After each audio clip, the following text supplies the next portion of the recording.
everyone, welcome back to Race Education. So in today's video, we are going to discuss the very most important questions from the chapter Rise of Nationalism from Europe from our history part. Okay, so here we are going to discuss the most important questions that has been frequently asked for your board exams. Okay, so first question that we are going to discuss here is about Frederick Sorrew's dream of democratic and social republic. Okay, so in the initial page of this chapter itself, you will be able to see this picture of Frederick Sorrew. Okay, the first thing that we had discussed while studying this chapter is about the picture of Frederick Sorrew. So here we can look what is it all about. Okay, so initially when we are talking about this picture, we know this picture was drawn in the year 1848. So in history, dates are always to be remembered. So this picture was drawn in the year 1848. And what is this picture all about, or the main aim of this picture?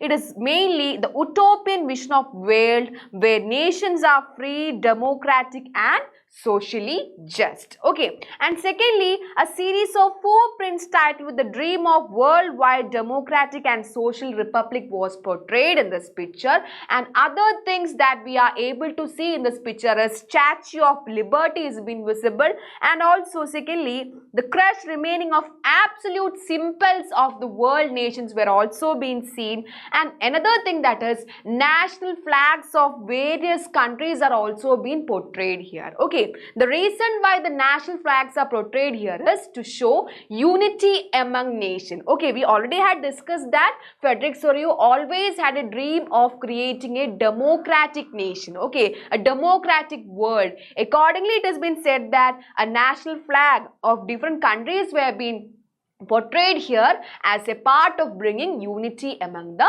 world nations. Okay, this is all about Frederick Sorrew's dream of democratic and social republic. Okay, now moving on to the next important area or next important question, that is French Revolution is an idea of nation state. Okay, we all know the French were the people who had initially brought the concept of nation state towards the world, or they are the people who has introduced this concept of nation state to this world and all. Okay, so it has been asked that what were the various measures that was taken by the French revolutionaries to spread this concept of nationism or nation state and all. Okay, we all know different socio-political measures were being taken by the French revolutionaries as a part of spreading this revolution ideas and all. Okay, so initially the first thing that was introduced by them is that is la patrie. Okay, that is the different attractive ideas such as la patrie, which means fatherland, was introduced, and the second one is the idea of les citoyens, which means the citizen, was also being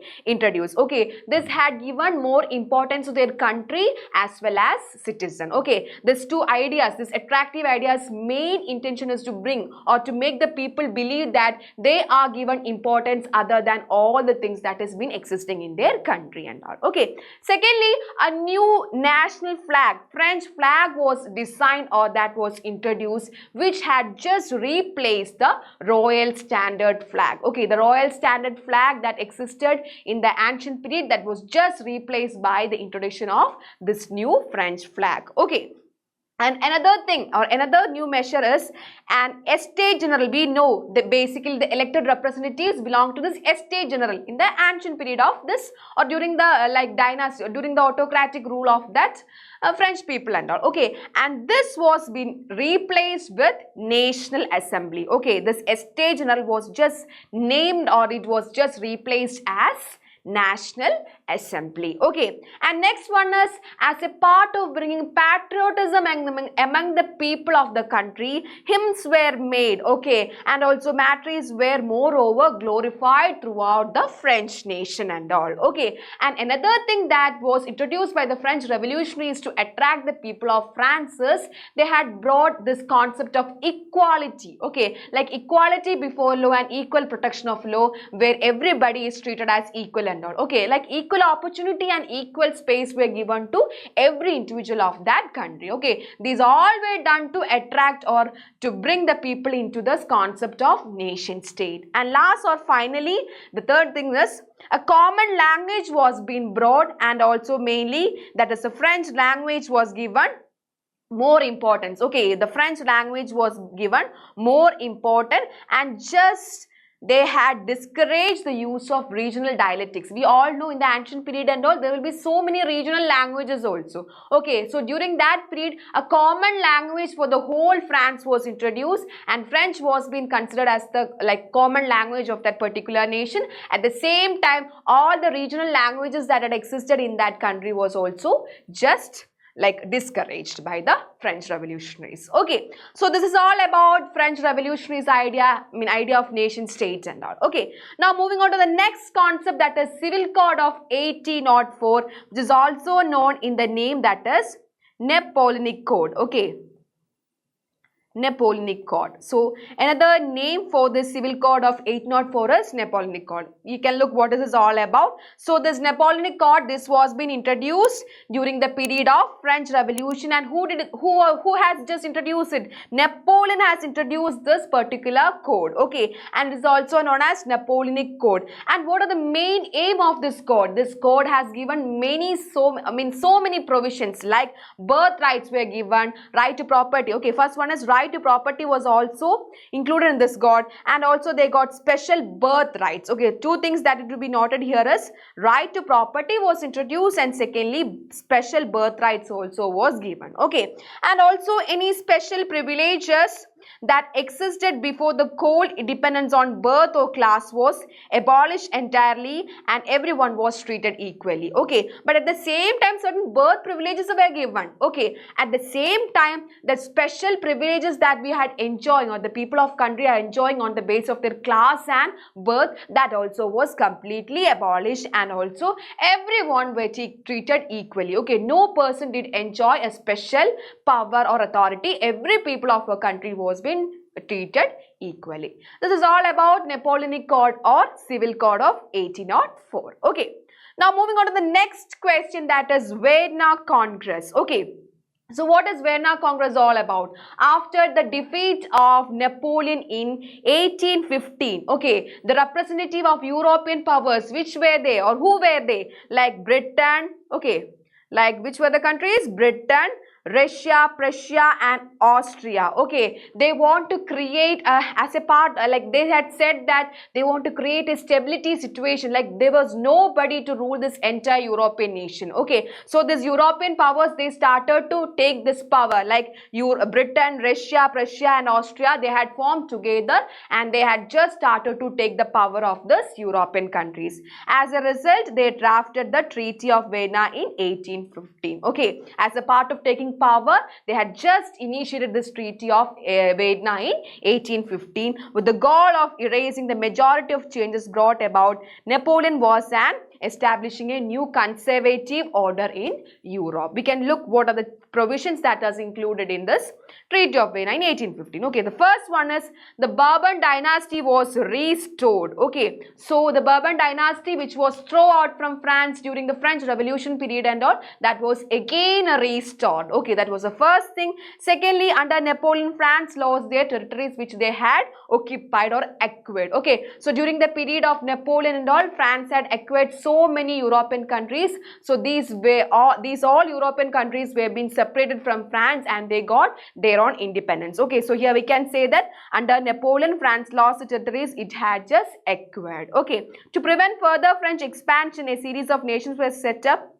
throughout the France borders. So these people, the European nation, always had a belief or thought that, oh, in future sometimes this French may again do this such things and all. In such cases, or if such a situation happen, as a part of protecting that situation or as a taking precautions to that situation, they had created borders throughout the France. Okay, so in north, Belgium was established, in south Genoa, and was added to Piedmont and all. Okay, and main thing was this Treaty of Congress was given to Europe, a long-term peace plan by resolving important concerns originating after the French Revolutionary and Napoleonic War. We already know that this Napoleon's War and French Revolution, this had created a drastic changes throughout the European society, and also this Vienna Congress always had aimed, or they always claimed that they want to restore the situation that was completely ruined by the Napoleon and all, and their main aim was to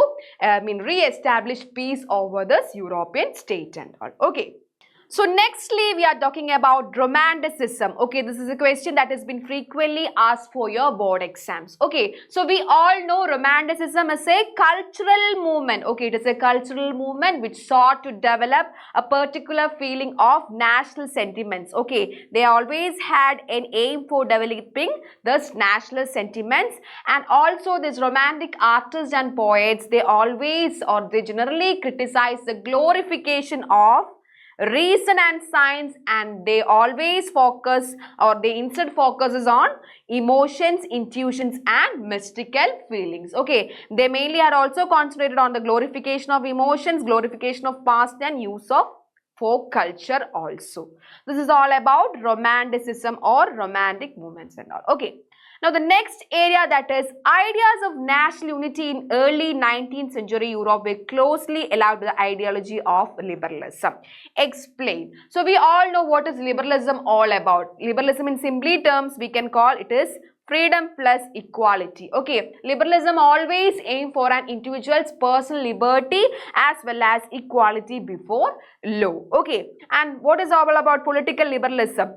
End of autocracy, and instead they want representative government and elected parliament. And coming to secondly, that is economic liberalism, freedom of markets, abolition of guild restriction and also a free trade space and all. Okay. Now, the next question is German unification. Okay, German unification and Italy unifications are two other important part of this chapter.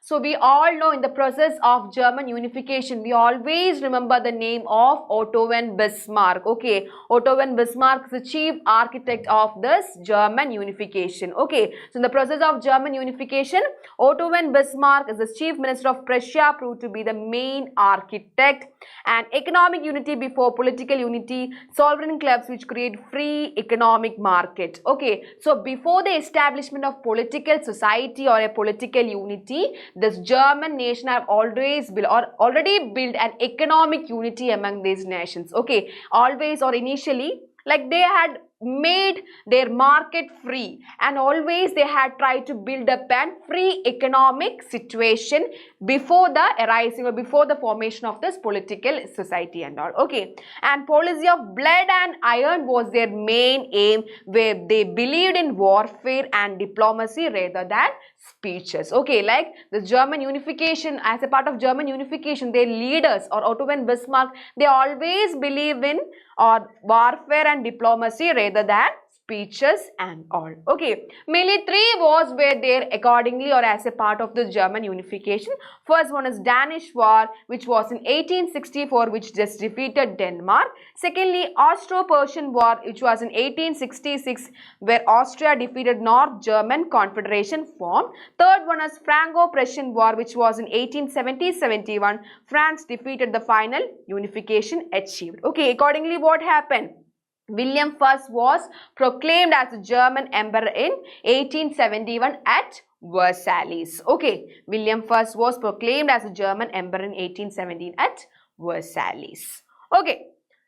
Now, the next area is Italy unification, or how Italy has unified. So, while hearing about Italy unification, another name that is coming to our mind is Giuseppe Mazzini. Okay, like in 1830, the Mazzini made his efforts to unite Italy. As a part of this unification, initially he had just formed a secret society named Young Italy, which was a failure in future and all. Okay, and the mantle now fell on Certina Piedmont under the King Victor Emmanuel to unify the Italian states through war. So, we all know there are 7 Italian princely states. Okay, so among the 7 Italian princely states, only 1 state was under this princely house of Italy. Okay, other remaining 6 states were under different kings of other European countries. Okay, so in such a situation, it was duty of the Certina Piedmont or the duty of King Victor Emmanuel II to unify the other Italian states of Europe. Okay,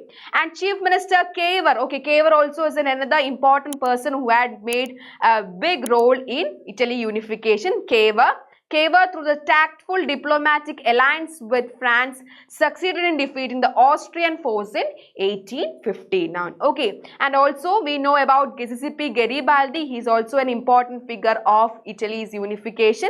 He also joined them, and what did he do? In 1860, with the support of the local peasants, they drove out the Spanish from the southern part of Italy, and accordingly in 1861, okay, in 1861, Emmanuel II was proclaimed as the King of United Italy. Okay, this is all about Italy unification. Like German unification and Italy unification are the important part of this chapter. So while studying, give importance to these areas. Okay, so these are the very important questions that has been frequently asked for your board exams. Okay, I didn't discuss every question. Some of the very important questions are being discussed here. So for watching such videos like relating to very important questions from all the subjects, not only from history, we'll be providing videos regarding political science as well as geography, economics and all. So for watching more such videos, please do subscribe our YouTube channel. So see you in the next class. Till then, goodbye.